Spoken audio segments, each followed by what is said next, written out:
I'm holding court, you standing trial. Why ain't I see you around back when Think about this though, Court. What's been the biggest influence in our culture? In terms of just impacting the youth, the dynamics of communities and people trying to emulate others. Okay. Music, TV. You go back into the 60s and 50s. Young black men wore suits. They were sharp. Right. You know, you had these brothers, man, that you know, whether it's the Commodores or the Four Tops, everybody was sharp, man. People talked articulate.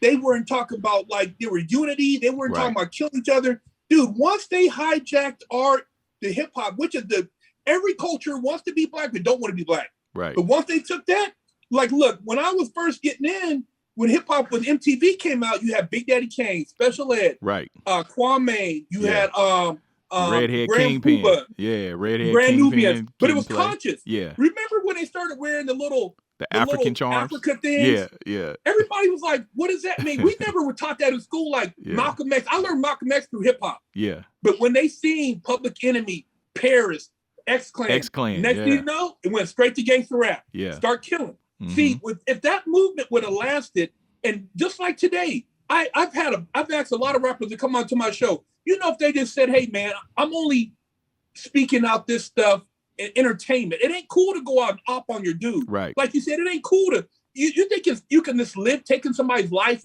and his family, his people, karma's not going to come back and get you? Right. I mean, that's a lot of burden, bro, to carry a lot of death. If you said you got 2 or 3 bodies, come on, bro. Yeah. So hip hop, which, entertainment, but listen to country. They're not talking about killing each other like that. Yeah. No, I agree to an extent, Herc, and when I was younger, because I was a artist, you know, and I was a gangster rapper.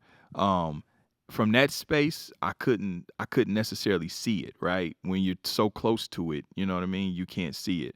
Once I advanced and I transitioned into other arenas and obviously matured and evolved and my mentality followed, I was able to look and say, damn, you know, the music does sometimes, you know, perpetuate certain situations. Like even with myself, right? I bullshit you not. I literally got into a shootout back in the day because of SIBO. You know what I mean? Like literally, I remember pulling up to a liquor store. It's public record, so I can speak on it. I had a blue Cutlass with some blue Daytons on it, and I had hydraulics on it. I pull up to a liquor store that I know I didn't have no business being in, but fuck it. You know, I'm listening to, I think it might have been, I don't even, it was Autopsy. You know what I'm saying? So, you know, classic. Classic. You know what I mean? Hood classic. So I pull up to the liquor store, drop my shit. You know what I'm saying? I get out, go in, get what I get. I come out, these cats is looking at me crazy. It's at a liquor store on 43rd, Fortray, up in Kansas City, Missouri. And so, you know, I hop in the car, pop my shit back up, you know, and I turn my gangster up. I turned it up because I turned up SIBO. So my attitude got real bad. You know what I mean? I was like, I'm on some block monster shit. Fuck these niggas. You know what I mean?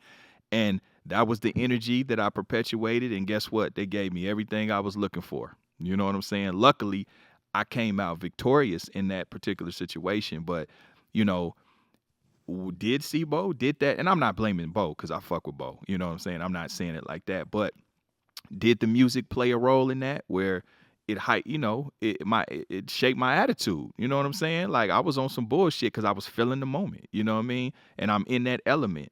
You know, and if you look the part, they'll give you the role. So I was everything in that moment right there. So looking back on it, I was like, damn, you know what I mean? Like, yeah, sometimes the music can, you know, help facilitate these destructive mentalities. Even when you look at now, you look at, you know, the music celebrates a certain level of I would say reckless criminality and wastefulness. You know what I'm saying? It's like it's cool to be wasteful with money now. It's like the more money you can blow and the more money you can burn, that's cool.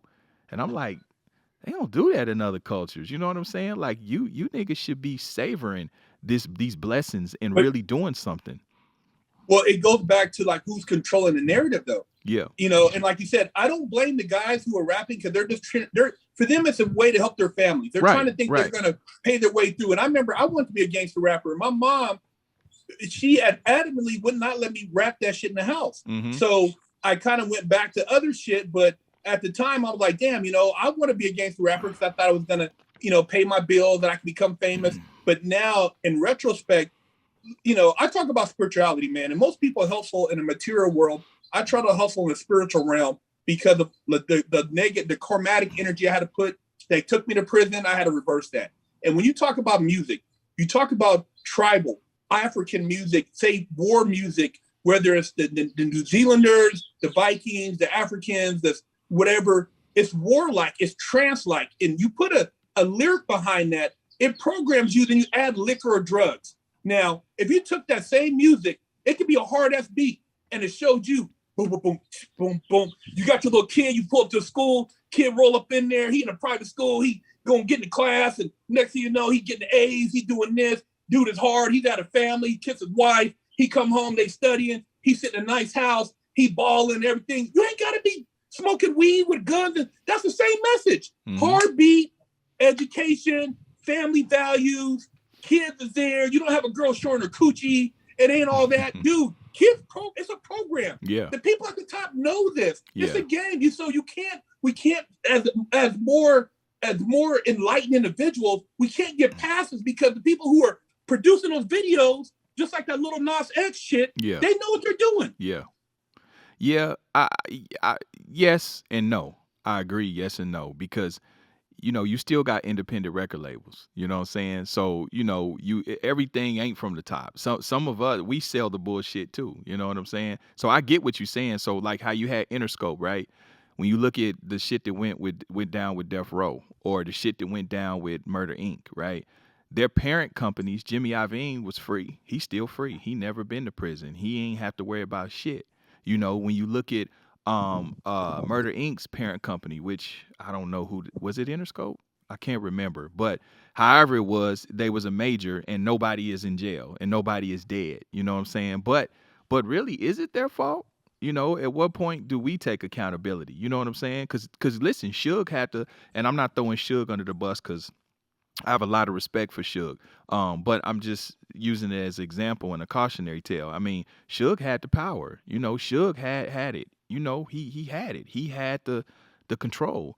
But he, was that the establishment, or was that him? No, that's what I'm saying. Is take responsibility. I'm not blaming Jimmy Iovine or any of them, because at the end of the day, it's up to the artist. It's up to the people making the music. It's no different than everybody pointing a finger, talking about, oh, the popo. Well, look, man, 43 people got shot in Chicago. Do I hear anything about that? Or is anybody, celebrities, talking about that? Dade County, 10 kids got shot. Where's the, you know what I mean? Black on black. So I never really had a bunch of beef. Yeah, I've dealt with the popos when I've been arrested multiple times. But most of the confrontation I had was with niggas. I got guns put on me. I got a dude shot a Uzi at me. I got a gun. All niggas. So you can't tell me when people say, oh, man, I'm not, for one, I've been in trouble multiple times, and by no means would I say, get rid of the popo. You got to be goddamn crazy now that it's wild, wild west. And most people know they don't want to have Billy Bronson trying to patrol the neighborhood thinking that he's somebody that's not. So my whole thing at the end of the day is responsibility. Nobody wants to own up. We have to quit playing victim and actually say, hey, you know what? I have the money now. I have the platform. Why not say, you talking to a kid, Court, you've been through it. Kids can't say you saw. They can't say you're not real. They can't say you know what's up. Me, I've done everything, and some things I'm lucky I'm here. But I'm going to tell you right now, you don't want a RICO. You don't want a CCE. You don't want a conspiracy. You don't want to have the guilt of having a body on you. Because I've talked to dudes in the pen crying, killers who got 2 lives, 300 years. Dude, miserable. Miserable. So the reality of it, there's 2 sides to the coin. And what we need to do as I'm not talking about the world, but as a Black community, you need to start telling these little youngsters, bro, the other side, because when you leave, your kid is not, you take a void for a dad, a son, brother, your grandma, your auntie, everybody looked up to you, you removed yourself.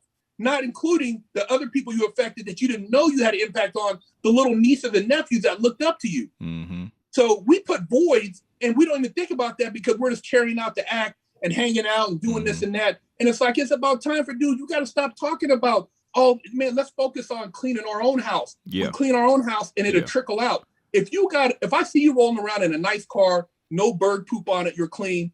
I know that you're a clean dude, but if I see you got a Maserati that's got bird shit dents on it, you know, if I ding your door, I don't give a damn because you don't care about yourself. Right. You got to show you care about your own house before you start trying to worry about, oh man, because respect is giving as far as received. But we don't talk about that because everybody wants to be a victim. And me, like I said, I told you I was gone for a decade and I'm not out here crying.